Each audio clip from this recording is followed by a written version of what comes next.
Hey everyone, my name is Karina. I'm president of For the World.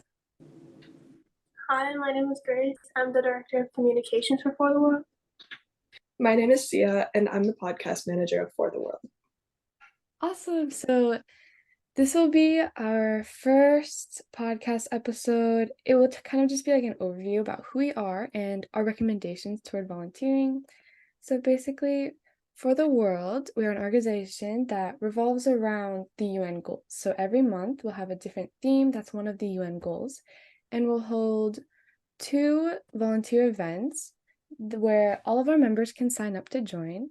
And it's basically we try to volunteer towards the theme, and we also have volunteer of the month and featured volunteer. So if you sign up to be that, you'll be featured on our Instagram. And you can also join our podcast. So that would be fun if you guys everything's on our Instagram. So we have a website, all the application forms are there. So feel free to check that out. And it'd be amazing if you guys could join. And yeah, so that's For the World. Anybody have any comments on that? I think it's like an amazing opportunity to get to know people and get involved in volunteering a little bit more, especially in your community. For me, even though I joined the team recently, I think it's been amazing to get to know everyone. And there's some of the events that we've hosted so far were like going to feed my starving children, which I think is really nice going with a group. So if you're ever interested in any of that, this is a great opportunity to meet some new people and get involved in volunteering a little more. Yeah, it's definitely, yeah, see, that's right. It's definitely a good opportunity to get involved with your community. And even if you're not part of your area, you can still join and participate in our fundraising events. Yeah, we'll probably also have a little bit more of some virtual things coming up as well where people can participate, maybe even be involved on our Instagram and stuff like that. That would also be a big help just to get yourself exposed to all of the different opportunities regarding volunteering and keeping yourself updated on the UN's 14 goals. Yeah, our Instagram is like a huge part of our organization. So it's called at For the World Volunteer. So definitely go follow that if you want to get involved. And we'll be posting opportunities. We post almost daily, probably like 3 to 4 times a week. But yeah, if you go follow us there, you'll learn a lot more about our organization. Okay, guys, are we ready to talk about volunteering? Okay, so far, like, what's your guys's how far are you through your high school experience, and how do you manage volunteering? What volunteering have you done so far? So for me, I'd say that I'm currently a sophomore, so this is my second year in high school, and I think it's also very interesting to see the dynamic between balancing your school life and also balancing volunteering and other extracurriculars as well. So I think for me, last year in school, I played a sport, which made it a little bit harder to do more volunteering, but I tried to do my best and manage both. But last year around May, I think, I started volunteering with the American Red Cross, and I'm a blood donor ambassador, which is really cool because I get to go into the blood drives and I get to actually see the blood drives as well. But mostly my main job is to make sure that people are checked in and right before they leave, they're staying for the 15 minutes and then they're getting some food and water as needed. So I volunteer for 4 hour shifts whenever I can. It's just any days they're available. There's opportunities available all across. If you live in the United States, then it's anywhere, whatever's near you. But for me, I go usually to Chicago because that's what's closest. So they have many opportunities, and I think that's one of the main places that I like to volunteer. Ooh, what about you, Grace? Do you have any comments, ideas about volunteering? Yeah, every week I volunteer at the Chinese school I went to growing up because I know how important it was for them to have volunteers to make it run, and it really impacted me as a child to be able to go there and see people who were in the same culture as I was. So I just like giving back to them. I'm also a sophomore. Awesome.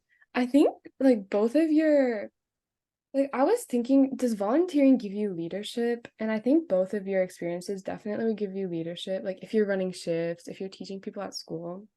But I think there's if you want more leadership, you definitely could volunteer, but it's only certain types of volunteering. Like if you go to Feed My Starving Children, I wouldn't really count that as leadership because they kind of tell you what to do. You kind of packing bags, it's definitely important. Volunteering is important in itself.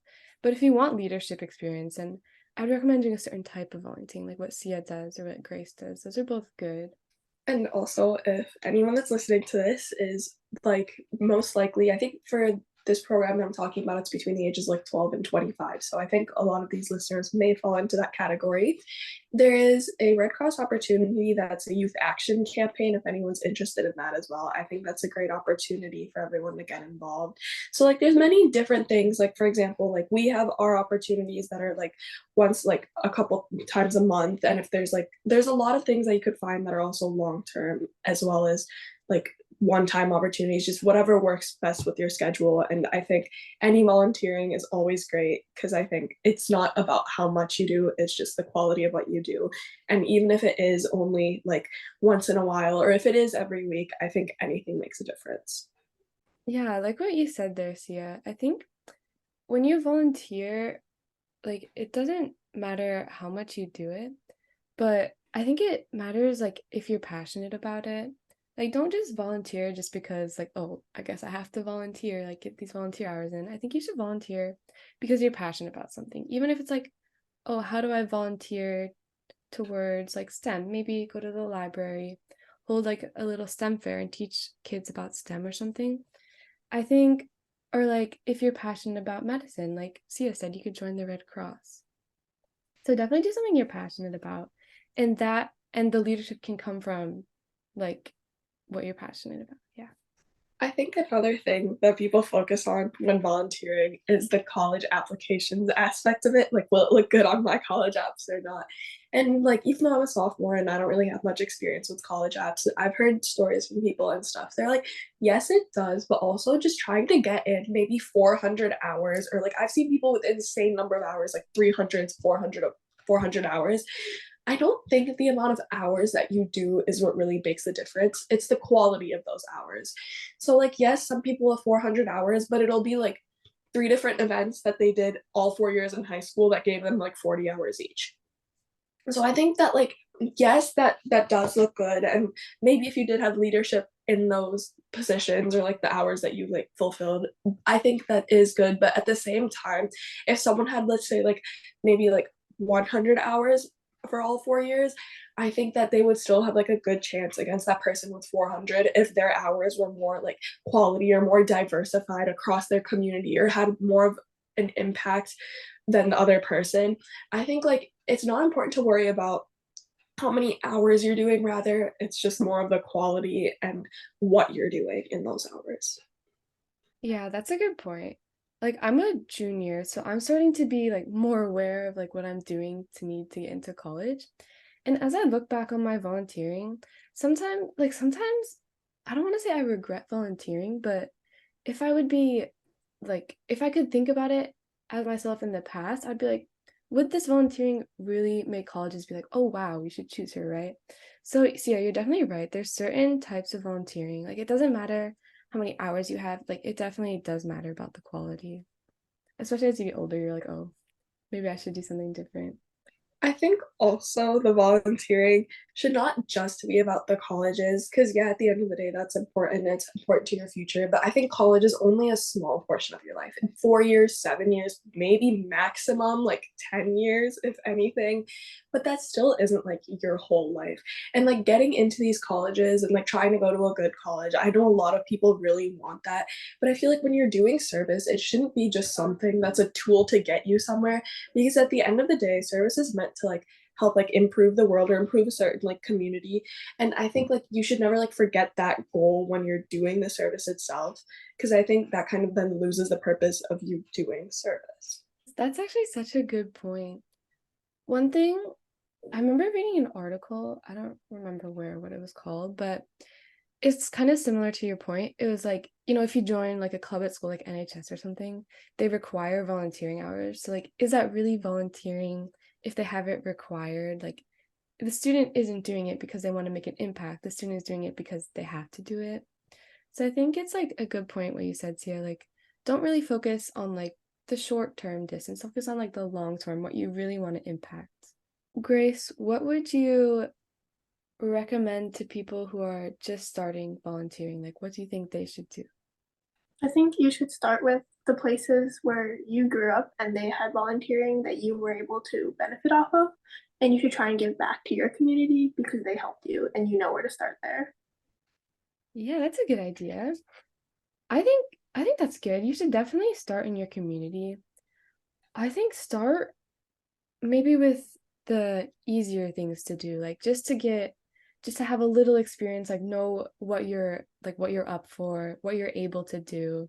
And then you can go into like maybe the more rigorous volunteering or Kind of building off of what Karina was saying, but like first starting off small. Like I know we mentioned like Feed My Starving Children is like a good example that a lot of people have like nearby. I think like as she said, it's not like much of a leadership opportunity, but it is like a smaller volunteering. Like first of all, it's a smaller volunteering commitment because it's whenever you can go. It can be like a one time or like weekly, if anything. But I think like starting off small and things like that, and like the tasks that you have to do there are very simple. It's nothing like crazy.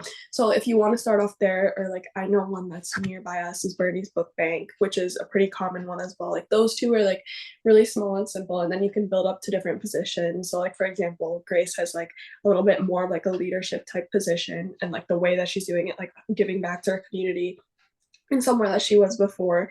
And I think like this is a question for Grace. Like, did knowing that place from before and understanding how it worked and experiencing the system make it easier to volunteer?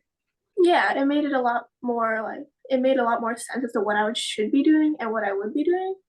And it also made more sense as to the process to get a volunteer spot. I did something similar. I think like where I go to tennis, they have some volunteering that you can like help coach the little kids or help run like these mini tournaments. And I would do that for some time. I actually would do that. I didn't even count the volunteer hours now that I think about it, but I still enjoyed it. Like I still enjoyed talking to the little kids, and the coaches were always really nice. Like they always helped me out. And so I think if you just want to do something, but you don't know, oh, would this count as volunteering? I think like just go do it, especially if you have experience with it, like it's in your community. Like you can always ask someone like, "Hey, can I help out with this?"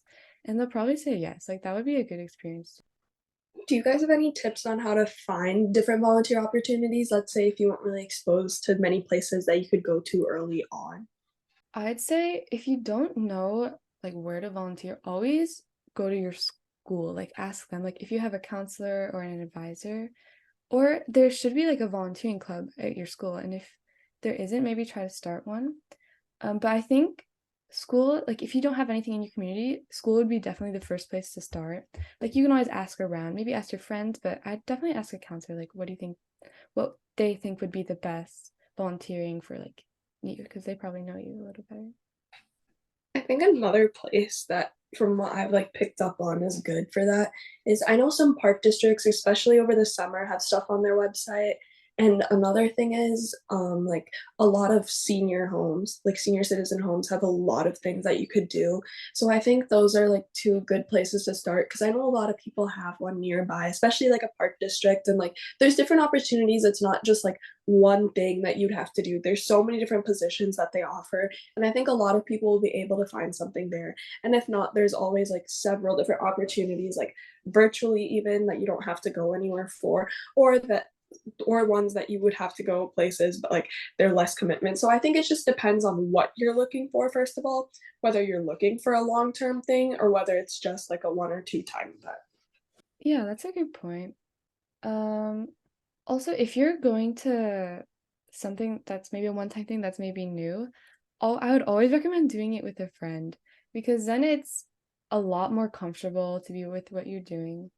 And like friends always just make the experience better. And also you're bringing more people to volunteer so you can impact more. And yeah, and you guys can do both something that you enjoy doing. Like if you want to go to a park, that would be awesome. Like bring your friend along and you can volunteer there. I think another thing that like kind of building off like the whole like where should I start volunteering?